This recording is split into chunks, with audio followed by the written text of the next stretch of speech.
Diriwayatkan saking luar biasanya Al-Habib Abdullah bin Alwi Al-Haddad. Diriwayatkan beliau ada salah seorang ulama yang mengatakan beliau itu aslinya layak hidup di zaman para sahabatnya Nabi Muhammad sallallahu alaihi wasallam. Cuman beliau ini ditakdir oleh Allah Subhanahu wa taala hidup di zaman 900 sampai 1000 Hijriah. Untuk apa? Itu sebagai rahmat. Sebagai rahmat untuk orang yang hidup di zaman tersebut. Beliau dari kecil buta matanya. Beliau dari kecil buta matanya. Tapi dari kecil beliau ini selalu istiqomah sholat di Masjid Ba'alawi. Kalau antum ke Hadramut, ya insya Allah ada rezeki semua bisa berangkat ke Hadramut. Ditakdir oleh Allah panjang umur, selalu berikan kesehatan, sehingga kalau ada rezeki bisa ziarah ke Hadramut, berkunjung ke tempat orang-orang soleh, ziarah ke makam orang-orang soleh, ke makam para walinya Allah, ke makam para sahabat Nabi, dan berkunjung ke tempat-tempat yang diberkahi oleh Allah Subhanahu wa taala. Lah beliau ini Al-Habib Abdullah Al-Haddad, dari kecil beliau istiqomah sholat di Masjid Ba'alawi, sholat sunnah 200 sampai 300 rakaat setiap pagi. Setiap pagi sholat 200 sampai 300 rakaat. Sampai itu terjadi bertahun-tahun. Mulai beliau masih kecil. Kemudian setiap selesai doa, setelah selesai sholat, apa doa yang beliau baca? Mulai dari kecil tersebut, beliau berdoa, ya Allah, berikanlah aku magom ataupun kedudukan Al-Habib Abdullah Al-Idrus Al-Akbar. Itu aja. Yang diminta sama beliau, itu aja. Gak macem-macem. Kalau kita kan sudah sholatnya dua rakaat aja, tapi doanya gak selesai-selesai. Banyak permintaan. Sholatnya cuma 2 rakaat. Ini beliau sholat 200 sampai 300 rakaat. Tapi doanya sedikit aja. Ya Allah, berikanlah aku magom daripada Al-Habib Abdullah Al-Idrus Al-Akbar. Itu aja yang diminta oleh beliau setiap beliau selesai sholat. Beda dengan kita. Ini masih kecil. Masih kecil.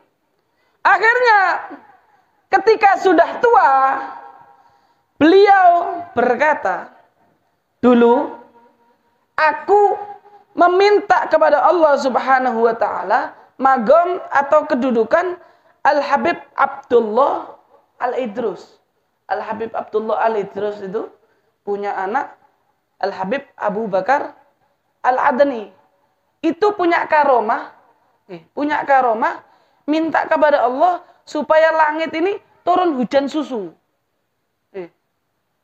Ya bil laban Al-Habib Abu Bakar dakhal Adan.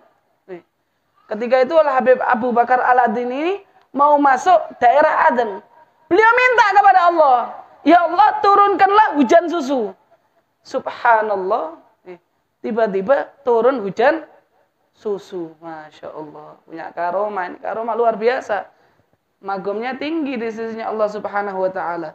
Nah ini, beliau punya abah namanya Al-Habib Abdullah Al-Idrus. Itu magomnya tinggi juga. Sangat luar biasa. Al-Habib Abdullah Al-Haddad dari kecil minta magom, yaitu magomnya Al-Habib Abdullah Al-Idrus kepada Allah Subhanahu wa ta'ala. Ketika sudah tua, beliau mengatakan,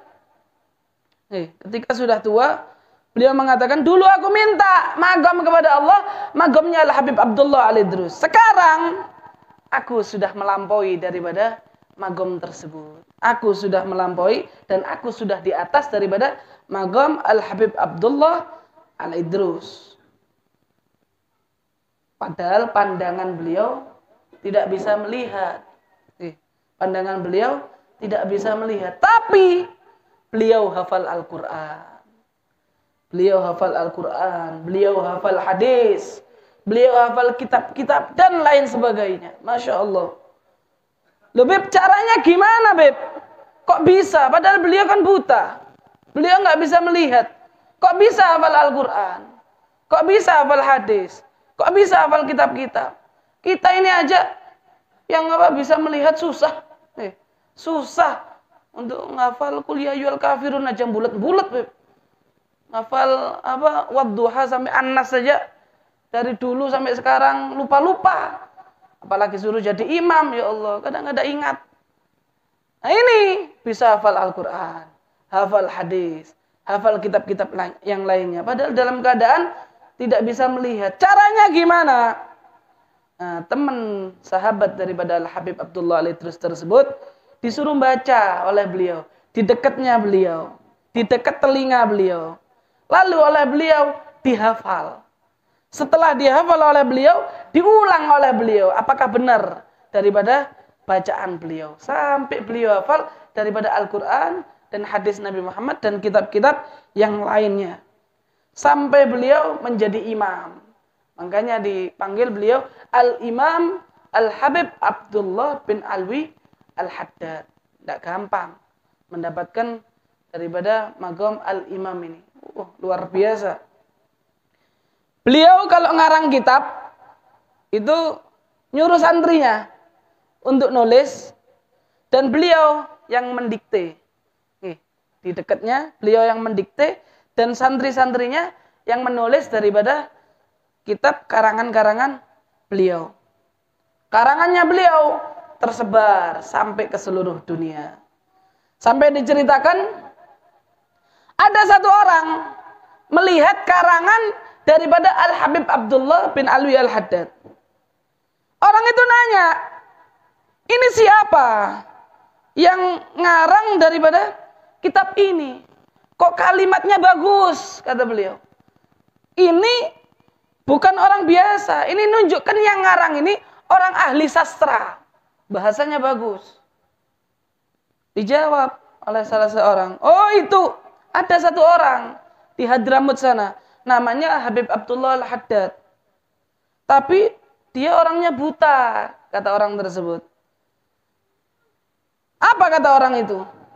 Masa orang buta bisa ngarang kitab kayak gini? Gak percaya anak. Gak percaya saya, kata orang tersebut. Akhirnya beliau kepingin ke Hadramut, kepingin membuktikan apakah betul orang yang mengarang daripada kitab tersebut. Kepingin buktikan. Akhirnya ke Hadramut beliau hadir di majelisnya Al-Habib Abdullah Al-Haddad. Orang ini masuk dengan membawa hati yang ingkar. Masuk ke majelisnya Habib Abdullah Al-Haddad tapi dengan membawa hati yang ingkar. Duduk beliau. Kemudian dia ngelihat, loh, iya, buta orangnya. Ketika melihat seperti itu, kemudian dia ngomong, yakin saya bukan dia yang ngarang, pasti orang lain. Cuman namanya ditulis namanya dia. Hatinya, ya Allah, luar biasa ingkarnya. Kemudian selesai ngajar di majelis tersebut, biasa dibagikan kopi. Dibagikan kopi, selesai ngajar bagikan kopi. Termasuk orang yang ingkar tadi juga dapat kopi. Ketika orang tersebut mau minum daripada kopinya, Al-Habib Abdullah Al-Haddad, beliau mengatakan, hei Fulan, padahal dia duduk di belakang, hei Fulan, kalau minum dilihat, itu di dalam cangkirmu ada lalat. Orang ini kaget. Orang ini minum, tapi nggak ngelihat ke cangkir. Sambil ngelihat ke depan. Pandangannya ngelihat ke depan. Kaget dia. Setelah dilihat, loh, iya, betul. Ada lalatnya. Kok bisa tahu? Ini dia yang buta, tapi tahu. Justru saya yang bisa melihat, nggak tahu. Kalau di dalam cangkir saya ini, ada lalatnya. Akhirnya dia sadar. Dia sadar, dan dia mengatakan, ternyata yang buta itu ana sebenarnya. Yang buta itu ana. Habib Abdullah Al-Haddad ini memang matanya beliau buta, tapi hati beliau dikatakan terang benderang, bisa melihat kemana-mana, dibukakan mata hatinya oleh Allah Subhanahu wa Ta'ala. Bahkan diriwayatkan dalam salah satu majelisnya, beliau itu pernah majelisnya dimasuki seekor ular. Dimasukin seekor ular. Ketika di majelisnya dimasukin satu ekor ular, ada satu orang daripada jamaahnya berdiri mau memukul daripada ular tersebut. Ditegur sama Habib Abdullah Haddad. Hei, mau apa kamu? Oh, mau mukul ular ini. Ya Habib, katanya. Jangan. Itu jin. Itu jin mau ikut majelis mendengarkan ilmu bersama kalian semua. Biarkan. Akhirnya setelah dibilang seperti itu, diam ular ini. Diam di majelis tersebut, diam sampai selesai majelis, ular ini pergi sendiri. Masya Allah. Ini salah satu karomah daripada Al-Habib Abdullah Al-Haddad. Saking indahnya kitab karangan-karangan beliau, Al-Habib Ahmad bin Zain Al-Habsyi pernah nadar. Beliau itu bernadar. Saya nadar untuk Allah Subhanahu wa Ta'ala bahwa setiap hari saya harus baca kitab Risalatul Mu'awanah. Kitab Risalatul Mu'awanah ini salah satu kitab karangan Al-Habib Abdullah Al-Haddad. Sampai anak mati, kata beliau. Saya akan baca daripada kitab Risalatul Mu'awanah karangan Al-Imam Al-Habib Abdullah Al-Haddad sampai saya mati. Saya nadar. Gak mau saya tinggal daripada membaca kitab tersebut setiap harinya. Masya Allah, ini ditiru. Yang seperti itu ditiru, nadar-nadar yang baik. Saya kalau saya nadar setiap harinya saya baca 1 juz Al-Quran. Gak mau saya tinggal itu nadar yang bagus. Daripada orang-orang soleh contohkan, itu ditiru. Jangan niru yang enak-enak toh. Kita kan ngambil nyamannya aja. Dengar ada syekh atau tuan guru atau ustadz suka makan. Wah, saya mau niru itu. Itu ustadz itu, syekh itu senang makan. Saya mau niru. Supaya suka makan juga. Ada habaib atau tuan guru, istrinya 4. Wah, saya mau niru itu. Niru daripada tuan guru atau ustadz atau kiai atau habib tersebut, istrinya 4. Niru orang-orang soleh. Niru yang enak-enaknya aja. Ketika ada sesuatu yang sulit, gak mau ditiru. Kalau pengen dapat berkahnya, jangan hanya baca. Tapi kalau bisa ditulis. Ada maulid Habsyi ditulis. Nah, itu insya Allah banyak berkahnya. Al-Quran, kalau pengen dapat berkahnya, tulis Al-Quran. Daripada awal sampai akhir, luar biasa. Jangan hanya cuma baca aja, perbanyak. Pertama, dapatkan pahala memperbanyak daripada kebaikan tersebut. Kemudian juga ikut membaca daripada kebaikan tersebut. Insya Allah dengan begitu kita akan mendapatkan sir atau rahasia dari Allah Subhanahu wa Ta'ala. Diriwayatkan di Tarim Hadramut sana, diceritakan ketika baru jadi kitab Ihya Ulumuddin dicetak. Kitab Ihya ini karangan Al-Imam Ghazali. Ketika baru dicetak, baru ditulis dan dicetak, ada seorang orang tua, abah, yang bacakan di depan anak-anaknya. Ketika itu dibahas masalah sifat hati. Sifat hati itu ada sombong, ada iri, ada dengki. Nah, ini anak-anak kecil yang mendengarkan tersebut di Hadramut tersebut ketawa. Ketika dibacakan sifat-sifat tersebut, mereka ketawa. Pikirnya mereka, kok ada ya sifat-sifat seperti itu? Kok ada sifat-sifat yang seperti itu? Mereka nggak ngerti sifat-sifat itu tadi. Karena apa? Karena hati mereka itu bersih. Sampai-sampai dikatakan hati mereka itu kayak kaca, saking bersihnya. Makanya dikatakan tidaklah tumbuh kumis mereka, kecuali mereka itu sudah menjadi orang yang kasyaf. Tumbuh kumis ini sudah bisa memiliki kelebihan, diberikan kasyaf oleh Allah Subhanahu wa taala. Bisa mengetahui sesuatu yang tidak bisa diketahui oleh orang biasa. Kalau kita, ya Allah, kumisnya sudah beruban, hatinya masih kotor aja. Sombong, yang iri, yang dengki, yang suka membicarakan orang lain. Ya Allah. Beda. Jadi kita dengan mereka beda. Semua banyak yang sombong, punya penyakit hati. Yang kaya sombong, pengen dipuji, pengen terkenal. Yang miskin iri, dengki, hasud. Yang punya ilmu nggak mengamalkan dengan ilmunya. Yang punya keahlian saling menjatuhkan, saling menghasut. Jadi beda gara-gara penyakit hati. Ini sudah tua, kumisnya, jenggotnya sudah ubanan semua, tapi hatinya masih kotor. Banyak penyakit hatinya. Jangankan kawannya dijatuhkan, diomongkan kejelekannya. Ustadz, kiai, bahkan habaib, kalau nggak ada di sampingnya, bisa-bisa diomongkan juga kejelekannya. Ya Allah. Jangan kawannya biasa. Habaib, kiai, ustadz, kalau orang itu sudah punya penyakit hati, bakal dijelekkan juga. Ini akhirnya kita bukannya bisa jadi wali, tambah jadi walak. Akhirnya justru tambah dihinakan oleh Allah Subhanahu wa ta'ala. Gambarannya seperti ini.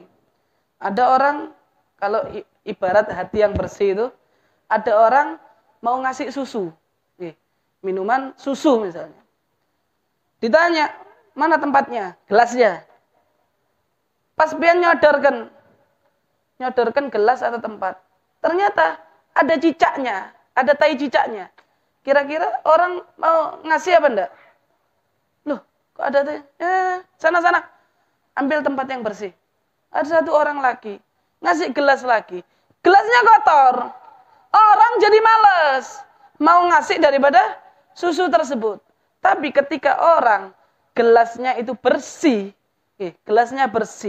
begitu juga dengan hati.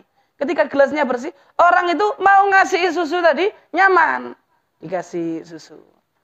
Habis dikasih lagi, bahkan sampai banyak, sampai dia kenyang. Begitulah para orang-orang soleh, orang-orang walinya Allah Subhanahu wa ta'ala. Ketika mereka bersih hatinya, nggak harus orang-orang besar. Orang-orang seperti kita bisa mendapatkan itu juga. Ketika kita membersihkan hati, kita husnudzon, kita nggak punya penyakit hati, insya Allah ketika Allah mau memberikan sir atau rahasianya, itu mudah kita menerimanya. Sehingga kita bisa diangkat derajat kita oleh Allah Subhanahu wa ta'ala. Kalau sudah derajat kita dekat dengan Allah, insya Allah ketika kita minta apa aja dengan Allah Subhanahu wa ta'ala, Allah dengan mudah akan mengabulkan daripada doa-doa yang kita baca. Paham ya? Insya Allah apa yang kita dengar dan kita telaah daripada di waktu ini, insya Allah memberikan manfaat untuk kita semua dan bisa kita amalkan dalam kehidupan kita sehari-hari, sehingga hati kita selalu dibersihkan oleh Allah Subhanahu wa ta'ala berkat zikir, berkat sholawat, dan berkat majlis ini. Insya Allah dosa-dosa kita diampuni oleh Allah, segala kesalahan kita di masa lalu dimaafkan oleh Allah, derajat kita diangkat oleh Allah Subhanahu wa ta'ala, dan kita semua dijadikan hamba-hamba yang selamat di dunia maupun akhirat. Amin, amin ya rabbal alamin. Wallahu a'lam bissawab.